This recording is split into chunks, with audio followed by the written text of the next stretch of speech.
My in-laws insisted on hosting a New Year's Eve party for us. We just want to ring in the new year as a family, they claimed. But every toast was about my husband's accomplishments and nothing about me. What he said at midnight changed everything. I never imagined a New Year's Eve party could unravel the very fabric of my marriage. But that night in suburban Ohio, as the clock ticked toward midnight, everything changed. Mark and I had been together for 8 years, building a life filled with shared dreams and mutual respect, or so I thought. As a nurse, my days were long and demanding, but I found fulfillment in caring for others. Mark, a corporate executive, was climbing the ladder of success, and I was proud of him. When his parents, Frank and Diane, insisted on hosting a New Year's Eve party, I hesitated. Past gatherings often turned into showcases of Mark's achievements, with little acknowledgement of anyone else. But Mark assured me it would be different this time. The evening began with warmth and laughter. The house was adorned with festive decorations, and the aroma of home-cooked meals filled the air. Family and friends mingled, sharing stories and toasts. Then came the toasts. Frank raised his glass. To Mark, for securing that big promotion this year. We're so proud of you. Cheers erupted. Diane followed. And to Mark, for being the rock of this family. We couldn't ask for a better son. More applause. I waited, expecting someone to mention our children, or perhaps the community project I led that year. But the toasts continued, each one highlighting Mark's accomplishments, as if no one else existed. As midnight approached, I felt invisible. I glanced at Mark, hoping he'd notice my discomfort. He was engrossed in conversation, oblivious. The countdown began. 10, 9, 8. I stood silently, holding my glass, a forced smile on my face. 3, 2, 1. Happy New Year. Everyone cheered, hugging and exchanging well wishes. Mark turned to me, his eyes gleaming. Sarah, he said, raising his glass, to you, for being the glue that holds us together. A hush fell over the room. All eyes turned to us. I felt a mix of emotions, relief, surprise, and a lingering sting from the earlier omissions. Thank you, I replied, my voice steady. But tonight has shown me that sometimes the glue needs to stop holding things together and start focusing on itself. Gasps echoed. Mark looked stunned. I set down my glass and walked out, the cold night air embracing me as fireworks lit up the sky. When I walked out of that house into the freezing Ohio night, I didn't even feel the cold. All I could feel was heat. In my face, in my chest, in my stomach. Not the good kind. The kind that comes when you realize you've been an extra in your own life for far too long. I sat in the car for a long time. No one came after me. That told me everything. Mark didn't even check on me. The days after were weird. We didn't talk about what happened. At all. It was like the party never happened. He'd kiss me on the cheek in the morning. Ask if I needed anything from the store. Talk about work. I waited for him to say something. Anything. I gave him a week. Then 2. I finally asked him point blank one night while we were cleaning up after dinner. Why didn't you come outside that night? He blinked at me, like I'd asked him what the weather was in Denmark. I didn't think you wanted me to. I laughed. It was sharp. It hurt my own ears. So you just stood there while everyone stared? Watched your wife walk out into the dark and didn't think she might need you. He just shrugged. Shrugged. You always bounce back. And there it was. I always bounce back. I'd always been the one to smooth things over. With his parents. With the kids. At work. When the pipes burst. When the school called. When the dog got sick. When Mark forgot our anniversary 3 years in a row. I bounced. But I was tired. I was so damn tired of bouncing. So I stopped. A week later, my sister-in-law Rebecca, Mark's younger sister, who I actually like, invited me out for coffee. She looked awkward. I wasn't going to say anything, she started. But I think you should know. She showed me her phone. A screenshot.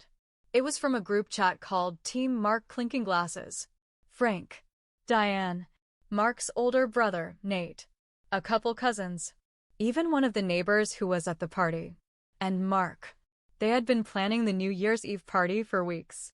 And not just planning, it was a celebration of Mark. Literally.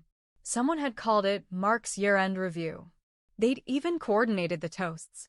Each person had picked a topic. Mark's job, his role as a dad, his community work, which I had mostly done for him, his strength through Sarah's emotional phases. Yes, that was one. There were memes, jokes, even a gif of someone rolling their eyes with the caption, "Wait for Sarah to make it about her." I sat there staring at that phone like it was a grenade. "I'm sorry," Rebecca whispered. I didn't know it was this bad until I saw the full thread. I said nothing. I just nodded. I couldn't speak. But inside, something cracked. A few days later, I got a Facebook message from someone named Ellie G. I almost deleted it. It looked like spam. But something made me click. Ellie had gone to college with Mark. She'd seen a post from Diane about the party and saw my name tagged. Her message said, "Hi, Sarah. You don't know me, but I think your husband might not be the person you think he is. If you're open to it, I can tell you why." She left her number. I stared at that number for a long time. Then I called. What she told me changed everything. Ellie had dated Mark in college. Nothing serious. They broke up when she graduated. But they stayed in touch, mostly because Mark kept reaching out. Texting, flirting, saying he wasn't really happy in his relationship. She told him to back off. He didn't. She blocked him. Years later, out of nowhere, he messaged her on LinkedIn. Said he was still thinking about her. That he felt like they had unfinished business. She ignored it. Then she found out he'd done the same thing to at least 2 other women from their class. All of them had thought he was just being friendly until the messages got personal. I was shaking by the time she finished. I thanked her, hung up, and I sat on my kitchen floor, alone in my robe, for over an hour. My mind felt like it was exploding in slow motion. I didn't want to believe it, but I did. Mark wasn't just someone who overlooked me. He was someone who didn't see me at all. No, I didn't blow up his life that night. I didn't storm into his office or throw his things out onto the lawn. But I did start planning. I started pulling documents, saving screenshots, contacting a lawyer I knew from a patient's family. Quiet, private. I started therapy. Just me, not couples counseling, not working on us. Just me. I took walks. I wrote things down. I wrote down everything I remembered from the past 8 years that didn't sit right, but I'd brushed off. There were a lot of pages. One night, Mark came home to find I hadn't made dinner. I'd ordered Chinese. For me. Just me. He looked confused. "You okay?"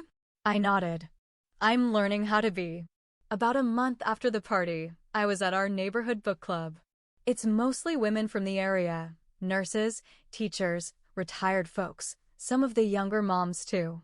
We drink wine and pretend to talk about books. That night, the conversation shifted. Someone brought up family drama, and suddenly we were all trading stories about in-laws. I stayed quiet until someone, Mallory, who lives 2 streets over, leaned in and said, "You're Sarah, right? Married to Mark?" I nodded slowly. She blinked, clearly unsure if she should go on. "I don't want to stir anything," she said, "but I think you should know something about your husband and Kelly." Kelly. Our neighbor. Married. 2 kids. PDA queen. Apparently, a few months back, Kelly had been very friendly with Mark at a community fundraiser. Flirty. Standing too close. Whispering. Mallory didn't think anything of it until she saw them leaving the parking lot at the same time. 15 minutes apart from the crowd. Different direction. Then another woman piped up. "Wait, Kelly." She laughed. She used to be real cozy with my husband's coworker, too. Seems to have a thing for attached men. I didn't say anything. I just sat there, swirling wine in my glass, pretending I hadn't just gotten gut-punched for the 3rd time in 2 weeks. I went home and sat in our bathroom with the shower running, just staring at the tiles. I wasn't sad. I was clear. Things were worse than I thought, and I needed proof. Yes, he had a second phone. I didn't find it by snooping. I found it by accident. He left a gym bag in the trunk of our car. I was looking for jumper cables when I saw it, tucked into a side pocket. Burner style. No case. Older model. My hands were shaking when I powered it on. No password. The messages were there. Dozens. Texts with Kelly. Texts with someone named C. I still don't know who that is. Nothing super graphic, but emotional cheating at best. Flirty messages. Inside jokes. A comment about how I take everything too seriously and can't just enjoy the moment anymore. I took photos of every message. I didn't cry. I didn't even feel sad. Just quiet. Like the part of me that used to fight for him had finally stopped trying. You'd think the worst was over. Nope.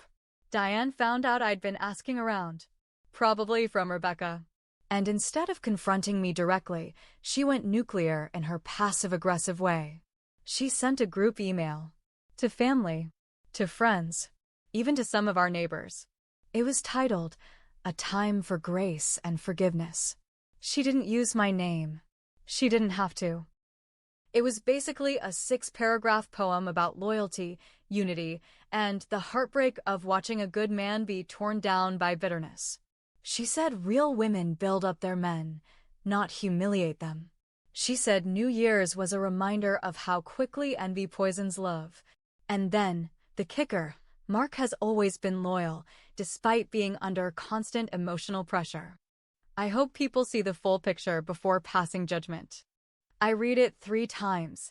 My hands were shaking. She made me sound like a monster. A jealous, irrational wife trying to sabotage her perfect son. I didn't reply, but Rebecca did. She hit reply all and wrote, Actually, Mom, I think people should see the full picture. Especially the part where you and the family organized a party to praise Mark and humiliate Sarah. She's the one who's been holding it all together, not the other way around. Silence. For days. Then, one by one, people started texting me. Not with pity. With support. Quiet. Hesitant. But it came. At this point, I had screenshots of the family group chat photos of the burner phone messages, testimonies from neighbors and friends, my own journal, detailing every gaslight moment over 8 years. I gave it all to my lawyer. Quietly. No drama. Just facts. I told him I wasn't sure what I wanted yet. But I needed the truth in writing, ready to go. And now? Now I'm planning something. Not petty. Not public. Because sometimes the best revenge isn't loud. It's when you let someone destroy their own image using their own words. And you just hand them the mirror. I didn't tell Mark I knew. Not right away. I waited until our anniversary. 8 years of marriage. A full circle. He made reservations at some fancy steakhouse. Wore a navy blazer. Had flowers delivered to my job that morning. I showed up in a black dress. Calm. Quiet. He thought I was softening. We made it through appetizers. Drinks. Light talk. Then, as the main course landed on the table, I slid a manila envelope across the white linen tablecloth. What's this? He asked, laughing a little. Are you giving me an anniversary card in a file folder? I didn't speak. He opened it. Inside, printouts of the burner phone texts, screenshots of the Team Mark group chat photos of him and Kelly leaving the fundraiser together. Yes, a neighbor had snapped them. The lawyer's letter with my name on it, a draft of the custody agreement, my financial separation terms. He turned pale. Then read. Then nothing. Just blank. You planned this? I nodded. The same way you planned that party. I moved out 2 days later. Took the kids. Filed the paperwork. I didn't scream. I didn't beg. I didn't make a scene. I let the facts do all the talking. People started finding out. Kelly's husband? Filed for divorce. He also shared his own screenshots. Turns out she was cheating on him with not just Mark, but at least one other guy. Diane? Lost it. She begged me not to destroy the family. I told her the family destroyed itself. She showed up at my work crying, literally sobbing in the hospital parking lot. You don't have to do this, she said. I looked her dead in the eyes. You did this. You and your perfect son. She left in silence. I wasn't just angry. I was ashamed. Ashamed that I let it go on for so long, that I convinced myself being quiet was the same as being strong, that I let myself disappear little by little because I was afraid of shaking things up. That's on me. I let people treat me like background noise. And once you start fading, people stop looking for you. So I did the hardest thing of all. I forgave myself. Then I made a choice. I would never be that version of me again. Mark's company found out. How? Someone anonymously sent the burner phone screenshots to HR, including the messages with Kelly. The jokes about clients. The messages where he called a female coworker a thirsty sad sack. No, it wasn't me. But I knew who it was. Rebecca. She didn't even tell me. I found out when Mark called me 3 weeks later. Voice shaking. They're forcing me to resign, he said. I might lose my license. They think I'm a liability. He wanted sympathy. All I said was, you built this. Don't cry when it comes crashing down. He hung up. Kelly moved. Quietly. One day she was there. The next her house was empty. Diane started going to a different church. Word got around. People whispered. She still posts long-winded Bible verses about grace and being misunderstood. Nobody comments anymore. Mark? Last I heard, he moved into a rental in Gahanna. Lost half his retirement in the split. Had to sell his Tesla. The Team Mark group chat? Gone. Just silence now. I'm good. No, I'm great. I got the house. Full custody. Started traveling. Started painting again. Got invited to speak at a women's health conference. Took a solo trip to Oregon. I didn't stay bitter. But I also didn't forget. And if you're wondering whether I regret how I ended it, not even a little. Because revenge doesn't have to be petty. Sometimes, the best revenge is just living well after you burn the whole rotten foundation down.